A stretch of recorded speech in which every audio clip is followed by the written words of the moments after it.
Всех приветствую на канале, дорогие друзья, уважаемые подписчики. И все, что вы сейчас видите на столе, буквально за 10 часов все это удалось распечатать. Что же это такое? Мы сегодня будем с вами пробовать собирать необычное такое устройство. Ну, может, оно не покажется кому-то необычным, может и покажется. Итак, это у нас будет раздувка углей на мангале или костра, например. То есть удалось спроектировать в Компас 3D некоторые детали, они сейчас перед вами. То есть вот сам цилиндр, держатель с двигателем.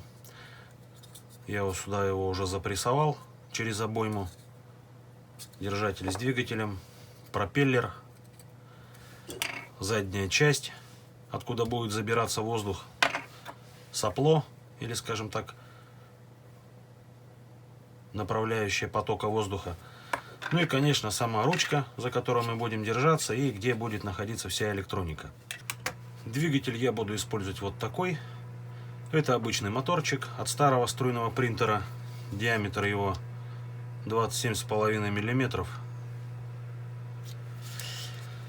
И аналогичный двигатель. Вал, сейчас скажу, по-моему, да, 2 с копейками. Здесь вал 2 мм ровно.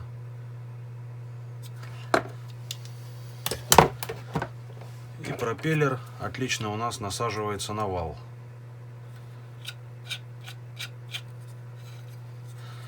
Итак, некоторые детали у нас уже обработаны в ацетоновой бане, как вот это, если кто мог заметить.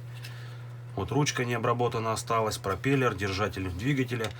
Сейчас мы отправляем все это в ацетоновую баню, чтобы это было эстетично, красиво. А пока все это в бане парится, займемся электроникой. Для этого потребуется аккумулятор, повышайка МТ-3608, плата ТП-4056, разъем для питания и выключатель. Все технологические отверстия уже предусмотрены вот на этой ручке. Отверстие под провод, под выключатель. И здесь 2 светодиода и гнездо. Ручка будет крепиться вот так вот. Вот прям сюда. И получится такой, как ветродуй. Итак, ну что, начинаем парить детали. Придать детали окончательный внешний вид. После удаления поддержек появляется вот такая шероховатость. Поработав немножко наждачкой, надфилем, отправим ее пропаривать в ацетоновую баню. Продолжаем сборку нашего ветродуя. Практически все детали удалось пропарить в ацетоне. Они приобретают такой глянцевый вид, презентабельный. Слоев практически не видно. Вот так все это выглядит. Итак, ну мне удалось уже немножко тут заняться электроникой, собрать все это дело в кучу, как говорится, в корпус. Переключатель у нас питания здесь. Переключатель установлен по минусу в разрыв до преобразователя, то есть после платы ТП-4056, после платы зарядки. И при установке данной схемы столкнулся с очень такой интересной проблемой. Поставил плату, подключил повышайку, аккумулятор, все как полагается. Все по классической, казалось бы, схеме. Но при включении моторчик чуть маленечко стартанет и остановится. Стартанет и остановится. Оказалось, дело в том, что защита вот на этой плате не давала нормальной работе, потому что пусковой ток у мотора в районе где-то 2 ампер. Вот, и срабатывала защита. Я думал, сначала было дело с повышайкой. Поставил другую. Ничего не помогает. И чтобы удалить защиту, вот здесь вот на плате есть резистор R6, SMD резистор. Его выпаиваем. И на его верхний контакт ставим резистор 1 кОм. Вот на эту контактную площадку, то есть вот сюда, на B-. И защита платы будет отключена. Все частично собиралось по мере. И на двигатель в обратном направлении поставил выпрямительный диод. Обычный выпрямительный диод 1N40007 от защиты от самоиндукции. Ну теперь что? Все это собираем. Моторчик у нас будет стоять вот здесь. Пропеллер у нас вот сюда. Хорошо. Немножечко назад, чтобы он не задевал корпус. Все прекрасно. Защитный кожух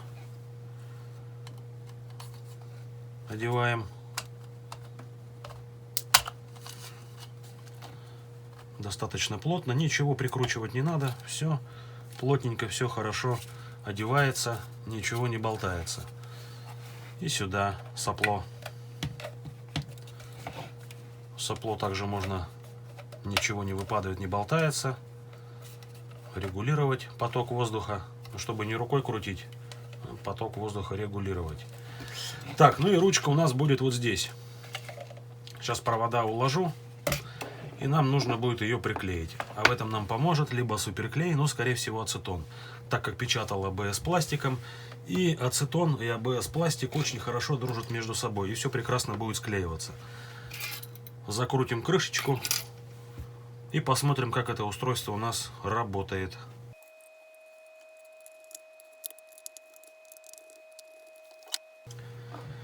Так, провода прячем внутрь, чтобы они нам не мешали. Набираем ацетона в шприц. Совсем чуть-чуть.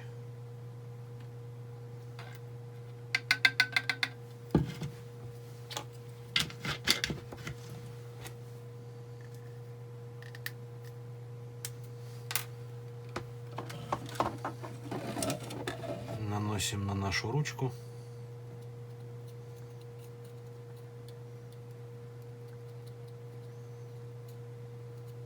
Вот уже процесс сразу идет. Даже его видно, что он начинает размягчать пластик. Очень вонючая, едкая штука, поэтому обязательно нужно работать в проветриваемом помещении. Но теперь так, провода назад. Пробуем все это дело клеить. Как-то вот таким вот образом. Вот так вот и сильно прижмем на несколько минут. Итак, ну вот, все, клей наш застыл. Ручка прочно, плотно держится на корпусе. Ничего никогда не отпадет, я надеюсь. И получилась, дорогие друзья, вот такая конструкция. Кто-то скажет, похоже на фен женский. А почему бы и нет? Отсюда и была модель позаимствована у фена. Что-то сделать наподобие с такого самодельного устройства. Итак, вот уже мне тут мусор на столе приготовил. Посмотрим, как это все будет дуть. Включаем. Все благополучно сдувает. Ну или пыль с клавиатуры со стола сдувать тоже, кстати, пригодится. Компьютер продувать. Вот, кстати, компьютер продувать, наверное, можно будет от пыли. Вот. Так что и цвет такой интересный получился. Военный. Кстати, по поводу того потока воздуха, который тут сюда поступает. В принципе, нормально сосет.